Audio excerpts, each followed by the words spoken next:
எல்லோருக்குமே பிடித்த கார குழிப்பணியாரம் தான் இன்றைக்கி பார்க்க போகிறோம். மேலே நல்ல கிறிஸ்பாகவும் உள்ள நல்ல சாஃப்டாகவும் இருக்கக்கூடிய இந்த குழிப்பணியாரம் நல்ல ஒரு டிஃபன் ரெசிபி. இதை டின்னருக்கும் ஸ்நாக்ஸுக்குமே இதை நம்ம செய்யலாம். இதோட இந்த குழிப்பணியாரத்துக்கு நல்ல சூட்டாகக்கூடிய தக்காளி சட்னி சேர்த்து நம்ம எப்படி செய்யலாம் அப்படிங்கிறத பார்க்கலாம். குழிப்பணியாரம் செய்கிறதுக்கு மாவு எந்த ரேசியோவில் அரைக்கலாம் அப்படிங்கிறத பார்க்கலாம். இதுக்கு நான் இந்த கப்பில் இந்த டம்ளரில் 1 டம்ளர் இட்லி அரிசி எடுத்திருக்கேன். அதே எந்த அளவு இட்லி அரிசி எடுத்தோமோ அதே அளவு பச்சரிசி, அதாவது பொங்கல் பச்சரிசி அல்லது எந்த பச்சரிசினாலும் நம்ம எடுத்துக்கலாம். 1 டம்ளர் பச்சரிசி எடுத்துருக்கிறேன். அதே இதில் வந்து பார்த்தீங்கன்னா 1/2 டம்ளரோட கொஞ்சம் குறைவாக உளுந்து, 1 டீஸ்பூன் வெந்தயம், இது இவ்வளவு தான் எடுத்து வச்சிருக்கிறேன். இதை நல்லா வாஷ் பண்ணி ஒரு 2 to 3 hours நல்லா ஊற வச்சுட்டு நம்ம தோசை மாவு பதத்துக்கு நம்ம அரைச்சி எடுத்துக்கணும்.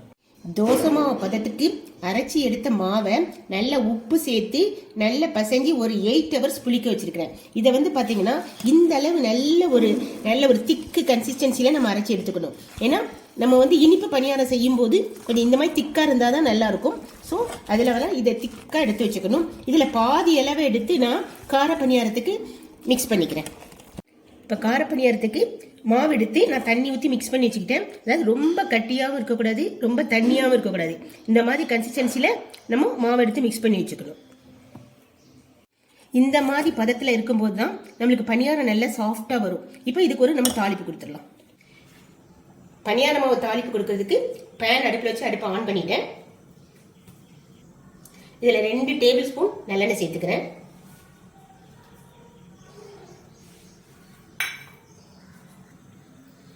எண்ணெய் சூடானதும் கடுகு 1/2 டீஸ்பூன் சேர்த்துக்கிறேன். கடலைப்பருப்பு 1 டீஸ்பூன், உளுந்து 1/2 டீஸ்பூன் சேர்த்துக்கிறேன்.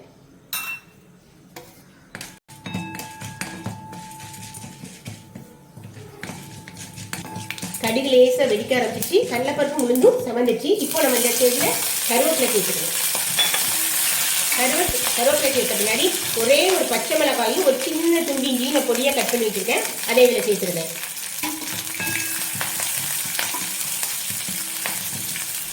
ஒரு சின்ன சைஸ் மீடியம் சைஸ் வெங்காயம் அதை கட் பண்ணி வச்சிருக்கிறேன். அதே இதில் சேர்த்துருக்கேன். பெரிய வெங்காயம், மீடியம் சைஸ் பெரிய வெங்காயம் சேர்த்துருக்கிறேன்.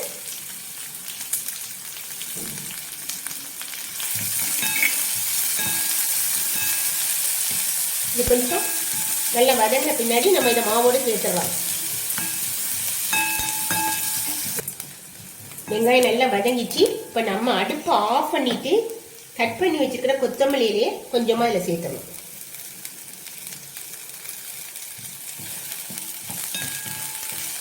சேர்த்து இதை இப்போ நம்ம மாவில் சேர்த்துடலாம். இப்போ வதக்கியதை நம்ம வந்து மாவில் சேர்த்துட்டோம். மாவில் வந்து பார்த்தீங்கன்னா ஏற்கனவே நான் ஊற வைக்கிறதுக்கு முன்னாடியே மாவு அரைச்சோடனே உப்பு சேர்த்து பசஞ்சு வச்சிருக்கேன். அதனால உப்பு எதுவும் இப்போ சேர்க்க தேவையில்லை. இப்போ அதை நல்லா மிக்ஸ் பண்ணி நம்ம பணியாரம் விட்டுலாம். பணியாரத்துக்கு சைட் டிஷ்ஷாக நம்ம ஒரு தக்காளி சட்னி ரெடி பண்ணிடலாம். அதுக்கு நான் வந்து பேன் அடுப்பில் வச்சு அதில் 2 டேபிள் ஸ்பூன் எண்ணெய் சேர்த்துருக்கிறேன். இதில் 2 பல் பூண்டு அதை சேர்த்துருக்கேன்.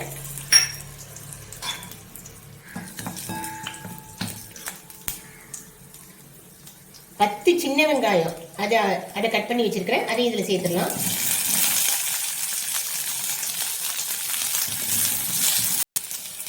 ஒரு 6 வரமிளகாய் சேர்த்துருக்கேன். நீங்கள் வந்து மிளகாவோட அந்த காரத்தன்மையை பார்த்துட்டு நீங்கள் மிளகாய் சேர்த்துக்கோங்க. உங்களுடைய காரத்தன்மை, அந்த மிளகாவுடைய காரத்தன்மை அதெல்லாம் பார்த்துட்டு கூட்டி குறைச்சி சேர்த்துக்கணும். வெங்காயம் நல்லா வதங்கிடணும். வதங்கின பின்னாடி ஒரு சின்ன பீஸ் புளி சேர்க்குறேன். தக்காளி சேர்க்கறதுனால ஒரு சின்ன பீஸ் தான் சேர்த்துருக்கிறேன். அதை லேசாக ஒரு பரட்டிட்டு 2 மீடியம் சைஸ் தக்காளி அதை கட் பண்ணி வச்சுருக்கேன். அதை சேர்த்துருக்கேன்.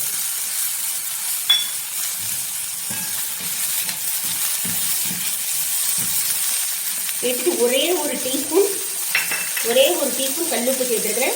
நம்ம அரைச்சிட்டு டேஸ்ட் பார்த்துட்டு வேணா சேர்த்துக்கலாம். இப்போ தக்காளி நல்லா வதங்கிடும். தக்காளி நல்லா இந்த அளவுக்கு நல்லா வதங்கிடணும். இது வதக்கின பின்னாடி நம்ம அடுப்பை ஆஃப் பண்ணிட்டு மிக்சி ஜாரில் மாற்றி சட்னியாக அரைச்சி எடுத்துகிட்டு வரலாம். சட்னி அரைச்சிட்டு வந்துட்டேன். இப்போ வந்து கடுகு, உளுந்து பருப்பு, கருவேப்பிலையெல்லாம் தாளித்து இதில் சேர்த்துருக்கேன்.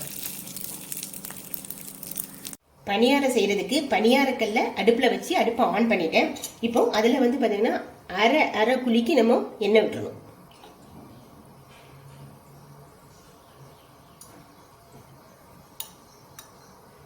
எண்ணெய் காஞ்ச பின்னாடி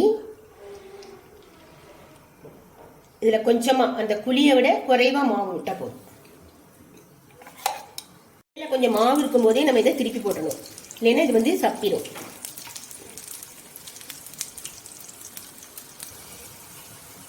இது ரெண்டு பக்கமும் பார்த்தீங்கன்னா நல்ல பொன்னிறமாக வந்துட்டு இதை நம்ம இப்போ எடுத்துடலாம்.